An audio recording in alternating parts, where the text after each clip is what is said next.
Yesu ashimwe nshuti bavandimwe muri hirya no hino mu mpande enye z'isi. Imana ibaho umugisha kuko yatugejeje mu mwaka mushya. Umwaka mushya buri muntu ari kwifuriza mugenzi we, yifuriza inshuti ye umwaka mushya muhire, abavandimwe, imiryango abifuriza umwaka mushya muhire. Ariko se icyo Imana idushakaho ni iki? Imana nayo irashaka ko duhinduka bashya. Haleluya. Imana irashaka ko duhinduka bashya. Kandi kugira ngo umuntu ahinduke mushya nuko yaba ari muri Yesu Kristo. Mu rwandiko rwa kabiri Pawulo yandikiye Abakorinto igice cya 5 umurongo wa 17 hari amagambo avuga ngo umuntu wese iyo ari muri Kristo aba ari icyaremwe gishya. Ibya kera biba bishize, dore byose biba bihindutse bishya. Ariko ibyo byose bituruka ku Mana yiyunze natwe ku bwa Kristo, ikaduha umurimo wo kuyunga n'abandi. Kuko muri Kristo arimo Imana yiyungiye n'abari mu isi, ntiyaba ikibabaraho ibicumuro byabo, kandi noneho yatubikije ijambo ry'umwuzuro. Izina ry'Imana rihabwe icyubahiro. Aya magambo arasobanutse neza, aratugaragariza uburyo umuntu iyo ari muri Kristo Yesu aba ahindutse icyaremwe gishya. Kandi kuba icyaremwe gishya tubihinduka turi muri Yesu Kristo, kandi icyo cyaremwe gishya kiba gifite ijambo ry'Imana. Ijambo ry'Imana niryo rihindura umuntu akaba mushya, bitewe n'ibyo yamenyereye. Yabona ijambo ry'Imana yaryitaho, yarisoma cyangwa se akarisomerwa, ariko akaryizera, akarihereza agaciro, agahinduka. Ibyo yakoraga bibi bigahinduka, agahinduka umuntu ukora neza. Muri uyu mwaka rero dukeneye kuba ibyaremwe bishya, kandi ibyo byaremwe bishya ni ukuba muri Yesu Kristo. Abantu benshi bafite imigambi myiza, abantu benshi bafite imigambi yo kugira iterambere, baratekereza kuzahinduka. Umuntu wari ufite ingeso mbi akumva ashaka guhinduka, ariko umuntu ntabwo yabyishoboza adafite Yesu Kristo. Rero kugira ngo umuntu abe icyaremwe gishya nuko yaba ari muri Yesu Kristo, kuko uri muri Yesu Kristo wese aba ari icyaremwe gishya, kandi ibya kera biba bishize, byose bikaba bihindutse bishya. Mu gitabo cya Ezekiyeli igice cya 36 umurongo wa 26 naho hari amasezerano yo kutugira bashya. Iyo sezerano ndari gusabira kugira ngo ribe ibyawe. 26 Ezekiyeli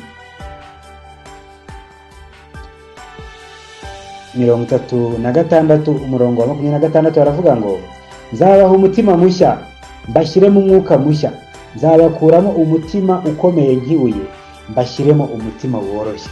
Haleluya. Uwaba afite umutima ukomeye nk'ibuye, kandi twese twavukiye mu byaha, imitima yacu irinangiye, imitima yacu irakomeye, bitewe n'uko iyo umuntu ari mu byaha, iyo umuntu ari muri kamere, aba afite umutima ukomeye nk'ibuye. Ariko uyu munsi Imana irashaka kugira ngo iduhe umutima mushya, tugendere mu nzira nshya, tugendere mu nzira y'Imana nk'uko Enoki yagenze. Umurongo wa 25 w'icyo gice nsomye cya 36 hari amagambo avuga ngo nzabanyanyagizaho amazi meza, maze muzatungana, mbakureho imyanda yanyu yose n'ibigirwamana byanyu byose. Haleluya. Ayo mazi Yesu niwe soko y'ubugingo, kandi bamara inyota umusanze wese. Niwe mazi y'ubugingo. Igihe Yesu yahuraga n'umusamariyakazi ku iriba, uwo musamariyakazi yari agiye kuvoma, ariko Yesu ahageze amusaba amazi. Umusamariyakazi aramubwira ati, kuki uri kunsaba amazi kandi ndi umusamariya ukaba umuyuda? Ariko Yesu aramubwira ati, iyo aba ari uzi gusabya amazi uwo ari we, naho wamusaba amazi. Kandi icyo gihe yarihamirije avuga ko ari we mazi y'ubugingo abeshaho. Rero iri sezerano binyuze mu muhanuzi Ezekiyeli Imana iraritanga ikabwira ubwoko bwayo, ikakubwira wowe uri aho ngaho muvandimwe, mwene data, mushiki wanje, ikakubwira ngo nzabanyanyagizaho amazi meza, maze muzatungana, mbakureho imyanda yanyu yose n'ibigirwamana byanyu byose. Haleluya! Niba rero umuntu ashaka gutunganira Imana, isezerano rigomba kuba irye. Iri sezerano ryo muri Ezekiyeli 36 umurongo wa 25 ndetse na 26. Imana ikidushakira ni ukudutunganya, ikaduhereza amazi ari we Yesu Kristo, kuko niwe mazi amara inyota, ndetse ni nawe umutsima w'ubugingo. Imana ihabwa icyubahiro cyane. None se muri 2025 ibyifuzo byawe ni ibihe?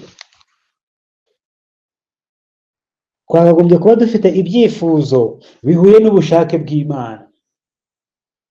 Mu gitabo ubutumwa bwatoranijwe volume ya mbere page 158 ni icyigisho cya 17 kivuga ngo kwita ku mibereho mishya. Hari amagambo avuga ngo imitima ya benshi iyobejwe n'ibyifuzo byabo bwite bya kimuntu n'ibyo bagamije, kandi babyirunduriyemo ku buryo badashobora gusobanukirwa neza n'icyo ibyanditswe byerekezaho. Benshi bibwira yuko gukurikira Kristo bizababuza umunezero n'ibyishimo, kuko basabwa kureka ubwabo umunezero n'ubupfapfa ab'isi bakunda. Abantu benshi igihe cy'iminsi mikuru nicyo cyo gukora ubupfapfa. Ibyo batekereza ko ari umunezero, abasore bagiye mu ndaya, abagore bagiye mu mayoga, bagatekereza ko bagiye kwinezeza, bagatekereza ko bagiye gucakara bakishima, ariko ikivamo kikaba umusaruro mubi, kuko usanga inkomere zabaye nyinshi, abantu basinze, bataye ubwenge, bamwe babibye, bitewe n'uko bagiye mu byifuzo bibi. Ariko ikibabaje ni uko benshi babejwe n'ibyo byifuzo byabo bwite bya kimuntu, ibyo bagamije byabo bikaba byangiritse. Reka dukomeze dusome. Benshi bibwira ko gukurikira Kristo bizababuza umunezero n'ibyishimo, kuko basabwa kureka ubwabo umunezero n'ubupfapfa ab'isi bakunda. Ab'isi bakunda ubupfapfa. Ese muvandimwe, nawe aho uri waba ukunda ubupfapfa? Ntibikabeho. Umukristo nyakuri azuzura umunezero n'amahoro kubera ko abeshejweho no kureba ku bitagaragara, kandi n'abantu bashaka Kristo mu mico ye y'ukuri bafite muri bo ibyangombwa by'ubugingo buhoraho iteka, kuko bafatanije kugira kamere mvajuru, bakaba barateye umugongo iby'isi byonona biterwa n'irari ry'umubiri. Yesu yaravuze ati, kandi ibyo wantumye ashaka ni ibi, ni ukugira ngo mu byo yampaye byose nta na kimwe nzimiza, ahubwo ngo nzakizure ku munsi w'imperuka. Kuko icyo Data ashaka ari iki, ni ukugira ngo umuntu wese witegereza umwana akamwizera ahabwe ubugingo buhoraho, nanjye nzamuzure ku munsi w'imperuka. Imana ihabwa icyubahiro kubw'uyu mugambi mwiza idufitiye. Kristo yaraje kugira ngo aduhe ubugingo buhoraho. Muri Yohana igice cya 3 umurongo wa 16 ni isomo rizwi cyane, kuko Imana yakunze abari mu isi cyane byatumye itanga umwana wayo w'ikinege, kugira ngo umwizera wese atarimbuka ahubwo ahabwe ubugingo buhoraho. Ese mugenzi wanjye, muvandimwe, mwene data, mushiki wanjye, kuki wakwishimira umunezero uri mu bupfapfa bw'ab'isi? Ndakurarikira kunezerwa ibyishimo byiza, ibyishimo byo gushaka Imana, byo kumenya Yesu, byo kugenda nk'uko ashaka. Naho iby'isi, iby'ab'isi birangiza, iby'ab'isi bironona, ibiri mu bupfapfa. Mu isi harimo ibintu byinshi byiza umuntu yakwishimira akareka ubupfapfa. Inzego zitandukanye z'umutekano, yaba mu muhanda, yaba mu makaritiye atandukanye, uyu munsi niho bafite ikiraka gikomeye, bitewe n'uko abantu mu kwibwira ko bari kwinezeza bari kwiyangiza. Indwara uyu munsi ziriyongera, abantu bakajya mu busambanyi bagakuramo indwara zandurira mu mibonano mpuzabitsina. Abantu barajya mu mayoga bagakuramo ubusinzi bukabije, bakavuga amateshwa, bakarwana, bagata ubwenge, bakibwa, bakiba, bitewe n'uko ibyo bibwira, ibyo bararikira ari ubupfapfa. Ese muvandimwe, Imana nta bwenge yaguhaye kugira ngo ugende nk'uko ishaka? Wowe ufite ubwenge, wowe utekereza ko ufite ubwenge, Imana ikongerera ubundi, kubera yuko ubwenge bw'Imana buragutse cyane. Imana ihabwa icyubahiro. Rero muri iyi 2025 ndifuza ko wowe unyumva washyikirana n'Imana kandi imigambi yawe ikaba yemewe n'Imana. Paje y'102 muri igitabo ubutumwa bwatoranijwe umugabane wa mbere ni icyigisho kivuga ngo kugira ubushake bwo gutanga no kwitangira abandi. Kuri paje 102 hari amagambo avuga ngo bakozi bagenzi banje nkunda, mukoresha ukuri, mwiringire kandi mu bintwari, nimureke igikorwa cyose gikorwe mu kwizera. Mu gihe mukoze ibyo mushoboye byose, Imana izagororera kuba indahemuka kwanyu. Nimuvoma imbaraga z'umubiri, iz'ubwenge n'iz'umwuka mu isoko itanga ubugingo. Kuba umugabo cyangwa umugore wejejwe, ukiranuka, utunganye kandi wo mu rwego rwo hejuru, ibyo twasezeraniwe ko tuzabihabwa. Ibyo byose twabisezeraniwe ko tuzagira gute? Tuzabihabwa. Dukeneye kwa kwizera kuzadushoboza kwihanganira kureba Imana itabonwa. Uko muzakomeza kumuhanga amaso, muzuzura urukundo rwimbitse, muzakunda abo yapfiriye, kandi muzahabwa imbaraga z'umwete uvuguruye. Kristo niwe byiringiro byacu rukumbi. Sanga Imana mu izina ry'uwatangiye ubugingo bwe abatuye isi. Ishingikirize ku gitambo cye gihagije. Erekana ko urukundo rwe n'ibyishimo bye biri mu mutima wawe, kandi ko kubera ibyo ibyishimo byawe byuzuye. Rekeraho kuganira ibyo kutizera. Imbaraga zacu ziri mu Mana. Senga cyane. Isengesho ni imibereho y'ubugingo. Isengesho risenga mu kwizera ni intwaro dushobora gukoresha neza mu gutsinda igitero cyose cy'umwanzi. Haleluya.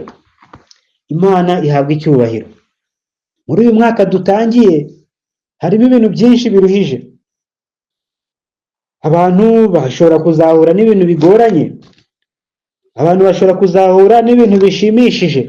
Ariko ibyo byose kugira ngo umuntu ashobore kuba yakwishimira mu Mana, yakwishima ibyishimo bidafite ingaruka, yakwishima ibyishimo byiza, nuko yakwisunga Imana.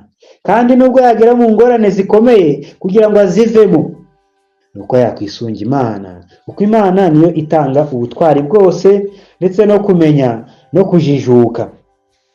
Reka rero ubushake bw'Imana bukoreye mu mibereho yacu. Dushake Imana, kubera ko ufite Kristo aba afite byose.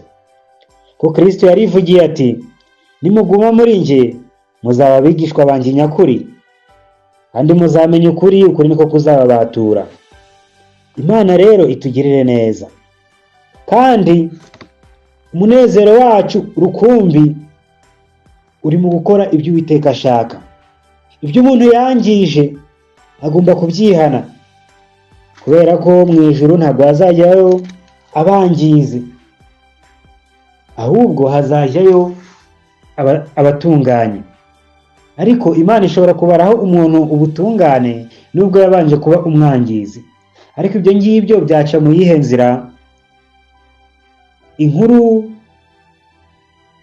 ya Dawidi, ibyaha yakoze birimo gusambanya umugore w'abandi, umugore wa Uriya wari umusirikare we, maze akagerekaho n'ikindi cyaha cyo kwica uwo musirikare we Uriya, amutanze ku rugamba mu buryo bw'ubushukanyi bukomeye, bakamwica. Icyo cyaha ubundi cyari kwicisha Dawidi. Ariko Dawidi kuko yaciye bugufi agasaba Imana, akemera amagambo y'umuhanuzi Natani wari ukoresheje ubwenge, amubwira ko amucira umugani w'umugabo wari ufite intama zitandukanye nyinshi, ariko akabona ufite agatama kamwe maze akacyifuza. Aribyo byashushanyaga icyo cyaha yakoze. Uriya wari ufite umugore umwe, maze Dawidi wari umwami afite abagore benshi ndetse afite n'ubushobozi bwinshi, ariko ntiyishimira abe ahubwo akishimira uw'abandi, ndetse bikageza n'aho amwaka ubugingo bwe. Igihe yahuraga n'umuhanuzi Natani yamweretse icyaha cye, maze Dawidi yikubita hasi asaba Imana kumubabarira. Kandi ibyo ngibyo nyine Imana yarabikoze, kuko ni Imana y'inyambabazi itinda kurakara. Rero icyo Dawidi yavuze muri Zaburi 32 ni ikihe? Yaravuze ati, hahirwa uwabariwe ibicumuro bye, ibyaha bye bigatwikirwa. Hahirwa umuntu Uwiteka atabaraho gukiranirwa, umutima we ntube mu buriganya. Ngicecetse amagufa yanjye ashajishwa no kuniha kwanjye umunsi ukira. Ukuboko kwawe ku manywa na nijoro kwandemereraga, ibyuya byanjye bigahinduka nk'amapfa mu cyi. Nakwemereye ibyaha byanjye, sinatwikiriye gukiranirwa kwanjye. Naravuze nti, ndaturira Uwiteka ibicumuro byanjye, nawe unkuraho urubanza rw'ibyaha byanjye. Nicyo gituma umukunzi wawe wese akwiriye kugusengera igihe wabonerwamo. Nukuri umwuzure w'amazi w'isanzure ntuzamugeraho. Ni wowe bwihisho bwanjye, uzandinda amakuba n'ibyago, uzangotesha impundu zishima agakiza. Haleluya! Uwishingikirije kuri Yesu akababarirwa ibyaha bye, Uwiteka amugotesha impundu zishima agakiza, kandi amubera ubwihisho, akamurinda amakuba n'ibyago. Uyu mwaka ni muremure, ufite iminsi irenze 360. Rero icyo tugomba kwishingikirizaho ni Imana, ni Yesu Kristo, ushobora kutwambutsa mu makuba yose, ushobora no kwishimana natwe mu byishimo byose. Yesu Kristo igihe ari hano ku isi, igitangaza cye cyatangiriwe mu birori. Igihe yari yagiye mu bukwe agahindura amazi umutobe, bigaragaza ko yishimanye n'abishimye. Ariko rero yanababaranye n'abababara, kubera ko yakijije abantu benshi. Yakijije ibirema, yakijije abagore, yakijije umugore wavaga, yakijije abana, yakijije n'abagabo. Lazaro yari mukuru nawe, ndetse aramuzura. Ubwo yishimanye n'abishimye, ariko anababarana n'abagize gute, n'abababaye. Rero muri uyu mwaka, uko dutangiranye ibyishimo cyangwa se umwe akaba atangiranye imibabaro, niyisunge Imana, kuko Imana Kristo ashobora kwishimana nawe cyangwa akababarana nawe. Imana rero itugirire neza, iduhe kwishingikiriza kuri yo, kubera ko twabonye ko Kristo niwe byiringiro byacu. Kugira rero ngo umuntu abeho yishimye muri 2025 ndetse n'iyindi myaka, uko Uwiteka yabishima, ariko ntawubara umunsi akiri ku wundi. Reka turebe uyu munsi. Kugira ngo umuntu yishime, niko agomba guhimbaza Imana. Umuntu ibyiyumviro bye, imigambi yacu ikaba ariyo kunezeza Imana, kuko unezeza Imana afite amahirwe menshi. Zaburi 34 murongo wa mbere haravuga ngo, nzahimbaza Uwiteka iminsi yose, ishimwe rye rizaba mu kanwa kanjye iteka. Uwiteka ni umutima wanjye nzirata, abanyamubabaro babyumve bishime. Mufatanye nanjye guhimbaza Uwiteka, dushyirane hejuru izina rye. Haleluya! Imana ihabwa icyubahiro. Guhimbaza Uwiteka iminsi yacu yose, reka bari byo intego yacu, intego yawe, intego yanjye, kugira ngo duhimbaze Imana, kubera ko Imana ni nziza. Kandi Uwiteka abamwishimira nawe arabishimira, ndetse akabaha amahoro menshi. Mu gitabo cy'Umubwiriza igice cya 2 murongo wa 26, hari amahirwe yo kubonwa neza n'Imana. Haravuga ngo kuko unezeza Imana ari we iha ubwenge no kumenya n'umunezero, ariko umunyabyaha imuha umuruho ngo asarure arunde abone ibyo guha unezeza Imana, ibyo nabyo ni ubusa, ni nko kwiruka inyuma y'umuyaga. Abantu benshi bishimira ko bari gukora ibintu runaka, ariko muri uyu mwaka harimo imiruho myinshi. Hashobora kubamo imiruho ikomoka ku kazi, ndetse hashobora kubaho imiruho ikomoka ku bindi byinshi bitandukanye, ariko unezeza Imana imuha ubwenge no kumenya n'umunezero. Ibyo tuzakora byose, yaba ari imirimo ivunanye, yaba ari imirimo y'ubwenge, yaba ari icyo dukora cyose, tukagikora twishimye kandi duhimbaza Imana. Duhimbariza Imana ibyo yaturemeye, ibyo yadukoreye byiza, iyo mpano y'ubugingo, iyo mpano y'ubuzima iduha buri munsi. Reka rero tubereho guhimbaza Imana, twaba turya, twaba tunywa, cyangwa dukora ikindi kintu cyose, tugikorere guhimbaza Imana. Kandi kugira ngo turindwe n'Imana, nuko ishaka ko natwe tuyihamiriza mu mibereho, tukabaho imibereho inezeza Imana, kugira ngo Imana yishimire ko yaturemye. Kubera ko hari abantu Imana yaremye ndetse baturushaho igihagararo. Abantu benshi mbere y'umwuzure bari abantu bakomeye b'ibihangange, bafite ubwenge bwinshi kurenza ubw'ab'iki gihe. Iyo usomye mu bitabo bitandukanye, mu gitabo cy'abakurambere n'abahanuzi, usanga ko aba bantu b'icyo gihe mbere y'umwuzure abantu bari bafite ubwenge bwinshi. Ahari umuntu ashobora kureba iterambere ry'uyu munsi akumva ko abantu bavumbuye, ariko ngaho mutekereze abantu babaga batari bangirika, indwara zitarataha mu bantu, hatari haza kanseri, hatari haza indwara z'imitima, hatari haza izindi ndwara zisigingiza abantu, abantu bafite ibigango, abantu bakomeye, abantu bafata mu mutwe. Uyu munsi ibintu byarangiritse, ariko abo bantu ba mbere y'umwuzure nabo Imana yabonye ko badakwiriye, maze yicuza ko yabaremye. Mu Itangiriro igice cya 6 umurongo wa 6 tureba uburyo Imana yicujije uburyo yaremye abantu. Duhereye ku murongo wa 5 haravuga ngo kandi Uwiteka abona yuko ingeso z'abantu zari mbi cyane mu isi, kandi ko kwibwira kose imitima yabo itekereza ari kubi gusa iteka ryose. Uwiteka yicuza yuko yaremye abantu mu isi, bimutera agahinda mu mutima. Uwiteka aravuga ati nzarimbura abantu naremye, mbatsembe mu isi, uhereye ku muntu n'inyamaswa n'amatungo n'ibikururuka n'inyoni n'ibisiga byo mu kirere, kuko nicujije yuko nabiremye. Ariko Nowa agirira umugisha ku Uwiteka. Imana ihabwa icyubahiro ku bwa Nowa warokotse icyo gihe. Kandi nawe uyu munsi waba nka Nowa warokotse muri iyi si yuzuye kwangirika. Ntabwo dutekereza ko muri 2025 ariho ibintu mu isi yose bizagenda neza mu bijyanye n'imico mbonera, ariko wowe unyumva, wowe n'umuryango wawe cyangwa wowe ubwawe mushobora guhitamo kuba abakiranutsi nka Nowa, maze mukibera mu nkuge, tukibera mu nkuge ariyo Yesu Kristo, maze tukarokoka nk'uko Nowa nawe yarokotse. Uyu munsi rero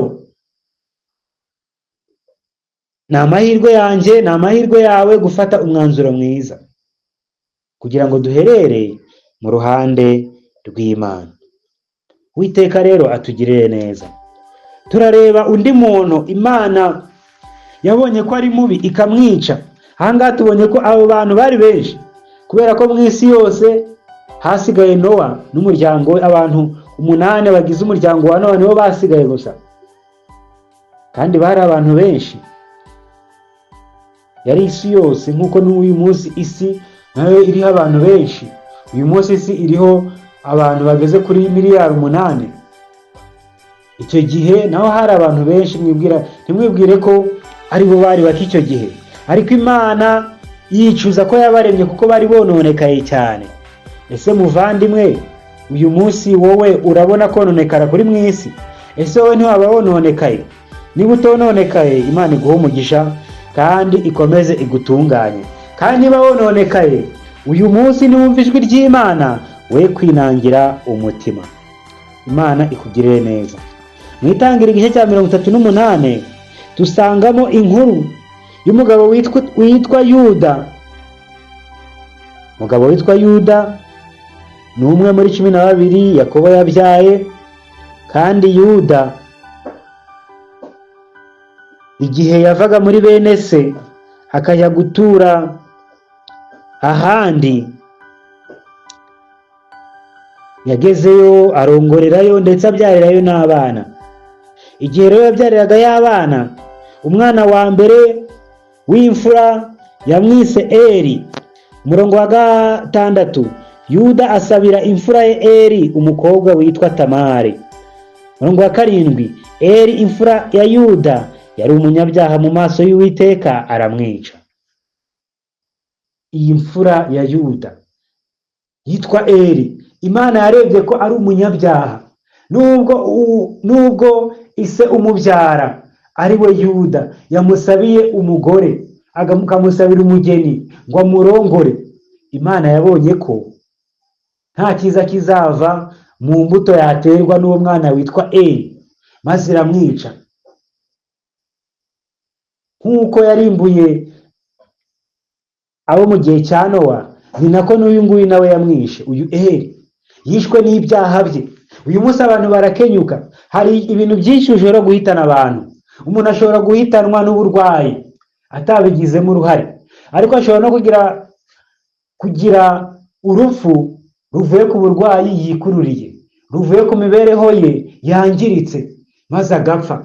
Rushobora kuba rwava ku rugomo agira, rushobora kuba rwava ku burinzi Imana yamukuyeho bitewe n'uko yabonaga ko ntacyo kimaze. Maze uyu muhungu wa Yuda Imana iramwica kuko yabonaga ko ari umunyabyaha mu maso yayo. Ese muvandimwe, wakwifuza kuba nk'uwo muhungu wa Eri, uwo muhungu Eri wa Yuda? Ntibikabe, ahubwo tube ab'Imana ishima kandi abemera gucyahwa nayo, kugira ngo dutunganye inzira zayo maze tugende nk'uko ishaka, aho kugira ngo itwice ahubwo twishimire. Imana itugirire neza. Rero tubonye ko nyine icyaha ni kibi cyane, kandi si uwo nguwo gusa.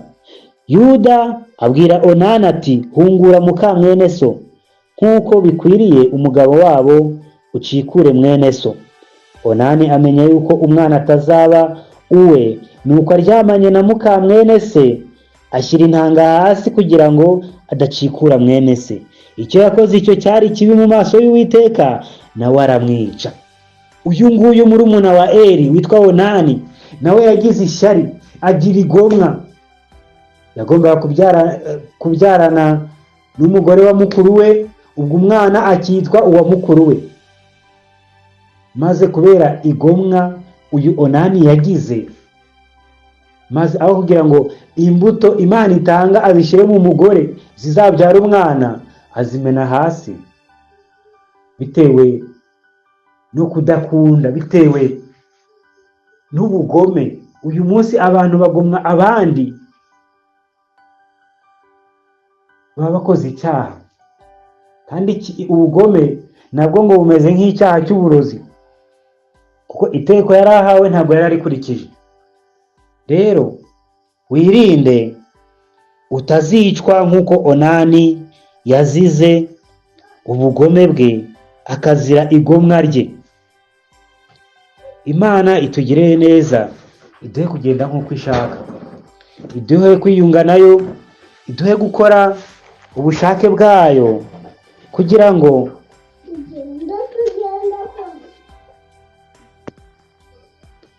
ngo twishimirwe nayo. Icyo Uwiteka duhamagarira rero muri uyu mwaka cyangwa se n'uyu munsi, ni ukugira ngo dushake Uwiteka. Yesaya 55 umurongo wa 6 hari amagambo avuga ngo nimushaka Uwiteka bigishoboka ko abonwa ni umwambaza akiri bugufi. Umunyabyaha nareka ingeso mbi, ukiranirwa areka ibyo yibwira, agarukira Uwiteka nawe aramugirira ibambe, agarukira Imana yacu kuko izamubabarira rwose pe. Erega ibyo nibwira sibyo mwibwira, kandi inzira zanyu si zimwe n'izanjye, niko Uwiteka avuga. Urwandiko rwa mbere rwa Yohana igice cya 2 hari amagambo avuga ngo bana banjye bato mbandikiye ibyo kugira ngo mudakora icyaha. Icyakora ntihagira umuntu ukora icyaha, dufite umurengezi kuri Data wa twese, ari we Yesu Kristo ukiranuka. Uwo niwe mpongano y'ibyaha byacu, nyamara si ibyaha byacu gusa, ahubwo n'iby'abari mu isi bose. Imana rero itugirire neza. Uwiteka ashaka ko tudakora icyaha, kandi muri uyu mwaka uzatubere umunezero n'ibyishimo, kandi twirinda inzira zose z'ibyaha. Imana itugirire neza ku bwa Yesu. Reka dusoze n'isengesho. Turagushimiye Data mwiza, izina ryawe rihabwe icyubahiro. Tugushimiye uburyo wabanye natwe mu myaka ishize buri wese uko imyaka ingana, utwemerera ko tugera kuri uyu munsi wa mbere wa kalendari nshyashya ya 2025. Izina ryawe rihabwe icyubahiro. Turi imbere yawe rero kugira ngo tuyoborwe nawe, udufashe kugendera mu nzira zawe, kandi udukomeze. Ibyo ukunda n'ibyo ushima abe ari byo twishimira, kandi abe ari nabyo dushyiramo umwete wo kubigeraho, dufashijwe na Kristo umwami n'umukiza wacu. Ibyo turabigusabye mu izina ryiza rya Yesu Kristo, amen.